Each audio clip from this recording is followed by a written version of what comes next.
आजकल ना स्टॉक में इन्वेस्ट करना कितना आसान है। किसी फ्रेंड ने टिप दे दी, रेडियो से टिप मिल गई, या फिर एक लाइव पॉडकास्ट में किसी सो कॉल्ड एक्सपर्ट ने कह दिया कि ये स्टॉक अगले महीने डबल होने की संभावना है, और फिर झट से फोन निकाला, गूगल या सोशल मीडिया पे उस स्टॉक को ढूंढा, उसके लास्ट 6 मंथ्स, 1 साल या सिंस इंसेप्शन उसके परफॉर्मेंस को देखा और झट से डिसाइड कर लिया कि ये स्टॉक इन्वेस्ट करने लायक है या नहीं। मगर क्या आप जानते हैं कि एक पर्टिकुलर कंपनी को आइडेंटिफाई करके उसमें इन्वेस्टमेंट करने का डिसीजन काफी स्ट्रक्चर्ड, मेटिकुलस और एक टाइम टेस्टेड प्रोसेस के थ्रू जाता है। ये कोई 2 मिनट का नूडल नहीं है फंड मैनेजर के लिए।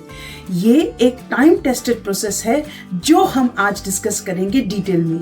रिसर्च और एनालिसिस का सबसे पहला स्टेप है इकोनॉमिक इंडिकेटर्स को एनालाइज करना।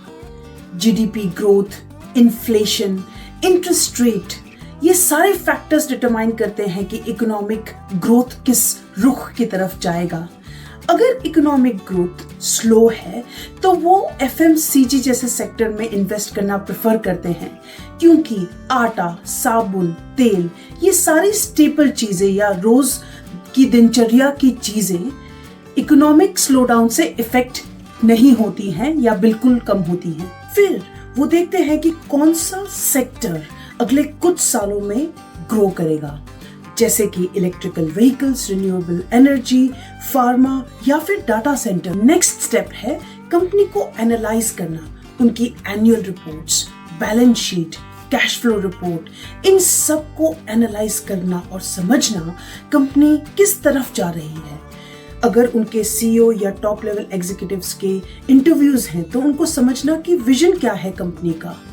कभी कभी ऐसा होता है कि प्रॉफिट्स न होने के बावजूद या फिर बहुत ज्यादा डेट होने के बावजूद, जस्ट बिकॉज उस थीम को बहुत पसंद किया जा रहा है, शेयर मार्केट में उस शेयर की वैल्यू बहुत ज्यादा होती है। यूजुअली फंड मैनेजर्स इस तरह के स्टॉक को अवॉइड करते हैं।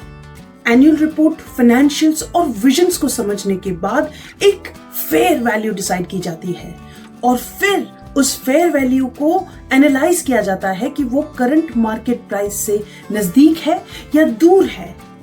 वो स्टॉक सस्ता है, महंगा है या फिर सिर्फ एक हाइप है।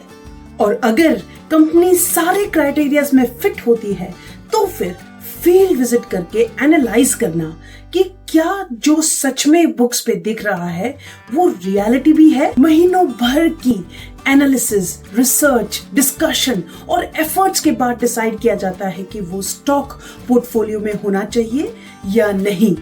और यही डिफरेंस है माँ के हाथ के खाने में और 2 मिनट नूडल्स में। एक में प्यार, मेहनत और न्यूट्रिशन है और दूसरे में सिर्फ जल्दबाजी। तो चलिए मिलते हैं मतलब के नेक्स्ट एपिसोड में, जहां पे हम डिस्कस करेंगे फंड मैनेजर का स्टेप 2, एसेट और स्टॉक सिलेक्शन।